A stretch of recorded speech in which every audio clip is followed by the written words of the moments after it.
নমস্কার, সুপ্রভাত। খবর দিনভর নিয়ে আপনাদের সঙ্গে রয়েছে আমি ঝুনেলা। নরেন্দ্রপুরের নাজিরাবাদে জলা জমি ভরাট, অভিযুক্ত মন্ডল ব্রাদার্স। দুই ভাইয়ের বিরুদ্ধে একাধিকবার এফআইআর, অভিযোগ তবুও কোনো পদক্ষেপ করা হয়নি। এই দুই জমি হাঙরের ডেরায় এবার নিউজ 18 বাংলা।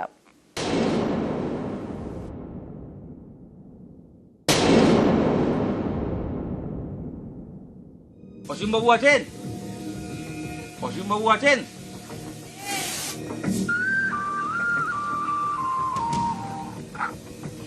হ্যালো, হ্যাঁ অসীমবাবু, আমি নিউজ 18 বাংলা থেকে ইরন বলছিলাম। হ্যাঁ, আমি অসীম না। আপনার নাম্বার তো The number you are calling is switched off. Please call again later. এটা নরেন্দ্রপুরের নাজিরাবাদে প্রমোটার অসীম মণ্ডলের বাড়ি। এখান থেকে মিনিট 7 দূরত্বে দুটি গোডাউনে আগুন লেগেছিল 25শে জানুয়ারি গভীর রাতে।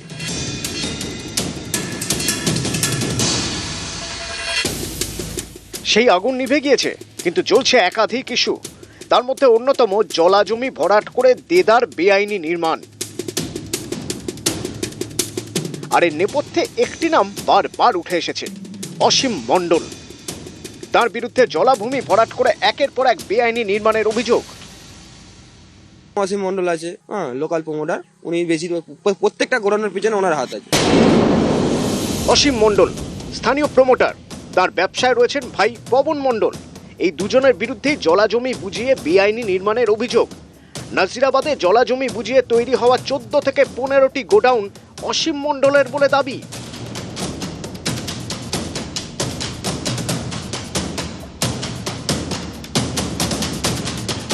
অসীম এবং পবন দুই ভাই।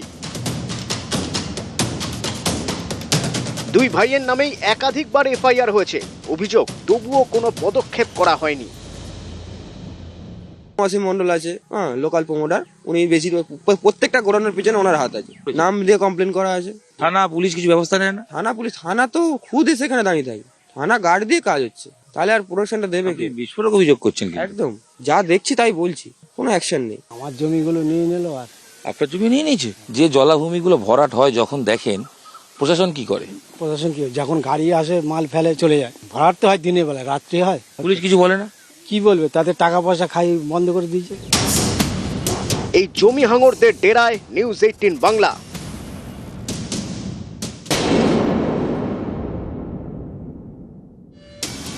প্রায় 3 কাঠা জমির উপরে প্রমোটার অসীম মণ্ডলের পেল্লায় বাড়ি। পাশেই ভাই পবন মণ্ডলের বাড়ি। অসীমের বাড়ির বাইরে থেকে ডাকাডাকি করেন নিউজ 18 বাংলার প্রতিনিধি, কিন্তু কেউ বেরিয়ে আসেননি। ঘরের ভিতর থেকে এক মহিলা সাড়া দেন, বলেন অসীম মণ্ডল বাড়ি নেই। অসীমবাবু আছেন? অসীমবাবু আছেন? হ্যাঁ দিদি, কখন আসবেন একটু বলে?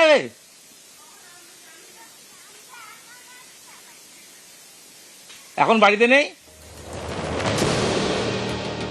এরপর অসীম মণ্ডলকে ফোন করা হয়। যেই শুনলেন নিউজ 18 বাংলা, অমনি ফোন সুইচড অফ।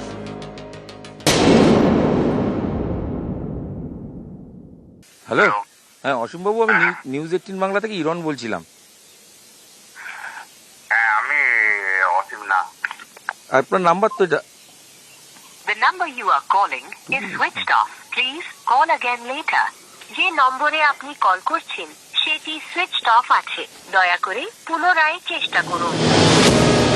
পূর্ব কলকাতার জলাভূমি বুঝিয়ে দেদার বেআইনি নির্মাণ। বারবার অভিযোগের আঙুল উঠেছে এই অসীম মণ্ডল এবং তার ভাইয়ের বিরুদ্ধে।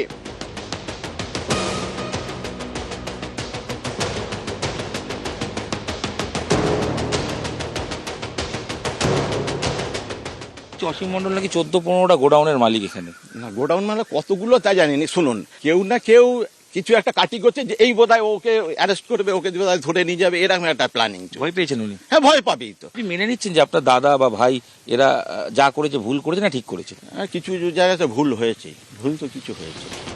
বারবার এফআইআর, তবুও মণ্ডল ব্রাদার্সের বিরুদ্ধে কেন কোনো ব্যবস্থা নেওয়া হচ্ছে না? মন্ডল ব্রাদার্সের মাথায় কি তাহলে কোনো প্রভাবশালীর হাত? প্রশ্ন স্থানীয়দের। ক্যামেরায় খোকন দাসের সঙ্গে ইরণ রায় বর্মন, নিউজ 18 বাংলা। আরজিকর হাসপাতালে ভুরি ভুরি দুর্নীতির অভিযোগ। 2 বছর আগে টালা থানায় অভিযোগ করেছিলেন হাসপাতালের প্রাক্তন ডেপুটি সুপার আক্তার আলী।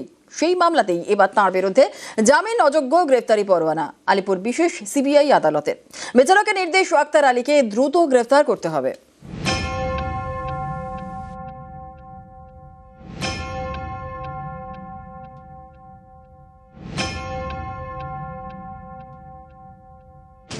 আখতার আলী আরজিকর হাসপাতালে প্রাক্তন ডেপুটি সুপার। হাসপাতালে ভুরি ভুরি দুর্নীতির অভিযোগ তুলে 2024 সালে সরব হন। হুইসেল ব্লোয়ার হিসেবে নিশানা করেন আরজিকরের তখনকার অধ্যক্ষ সন্দীপ ঘোষকে। টালা থানায় অভিযোগ দায়ের করেন। এবার তার বিরুদ্ধেই গ্রেপ্তারি পরোয়ানা।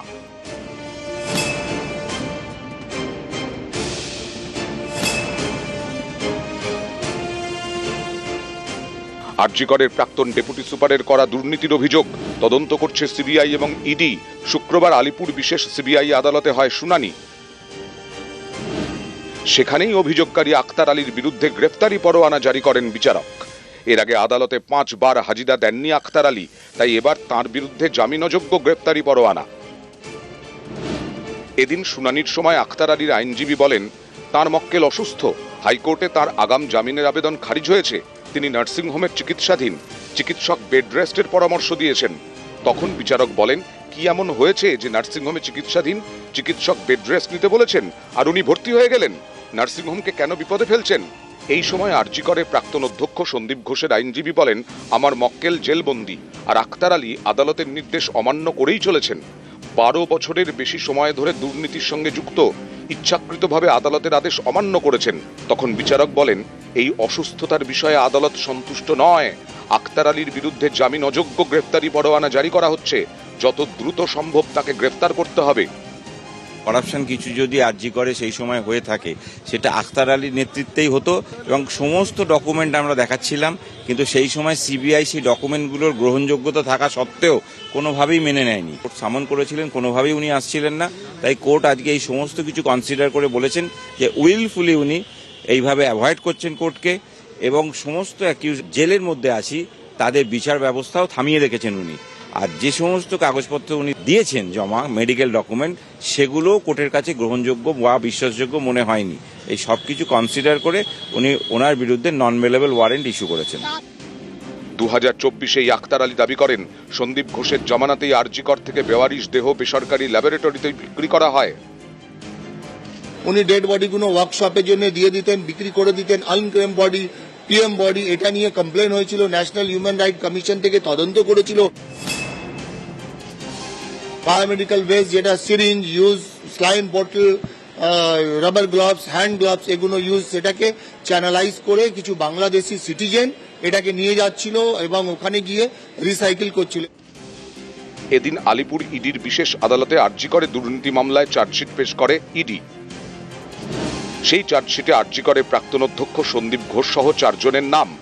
68 পাতার চার্জশিট এবং তার সঙ্গে 2000 পাতার নথি আদালতে জমা দিয়েছে ইডি। অমিত সরকার, নিউজ 18 বাংলা। গড়িয়াহাটে আইনজীবীর বাড়িতে বোমাবাজি। হাইকোর্টের আইনজীবী আর্যক দত্তর বাড়িতে বোমাবাজির অভিযোগ। বৃহস্পতিবার রাতে বোমা ছোড়া হয় বলেই দাবি আইনজীবীর। গড়িয়াহাটা পণ্ডিতিয়া রোডের ঘটনা। গড়িয়াহাটা থানায় অভিযোগ আইনজীবী আর্যক দত্তর।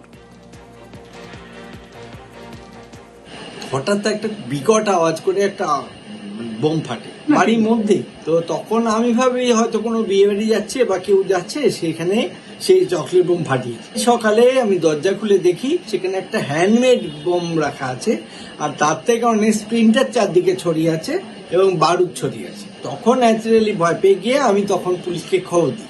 Definitely it has been done by some mistakes. আমি এখন ইনকাম ট্যাক্সের সিনিয়র স্ট্যান্ডিং কাউন্সিল, আমি সেন্ট্রাল গভর্নমেন্টেরও মামলা করি, হয়তো কারোর কোনো অসুবিধা হয়েছে। কন্টেন্ট ক্রিয়েটর শুভেক অধিকারীর বিরুদ্ধে এবার ধর্ষণের ধারাও। 16 ফেব্রুয়ারি পর্যন্ত পুলিশ হেফাজতের নির্দেশ কন্টেন্ট ক্রিয়েটরকে। শারীরিক নির্যাতন, যৌন হেনস্থার সঙ্গে যুক্ত করা হয় ধর্ষণের ধারাও। অভিযোগকারীকে 18 ঘন্টা ফ্ল্যাটে আটকে মারধর, শ্লীলতাহানির অভিযোগ, খুনের হুমকিও দেওয়া হয় বলে অভিযোগ। অভিযুক্তের অভিভাবকরা ফ্ল্যাটে উপস্থিত থাকাকালীনই এই ঘটনা বলে দাবি তরুণীর। বেহালা থানায় অভিযোগে বৃহস্পতিবার গ্রেপ্তার কন্টেন্ট ক্রিয়েটর শুভেক অধিকারী। ও আমাকে ডাকে 5:30 আমি ওখানে পৌঁছাই, अराउंड 9 PM বলি যে আই লিভ, আমি উবারটা বুক করছি।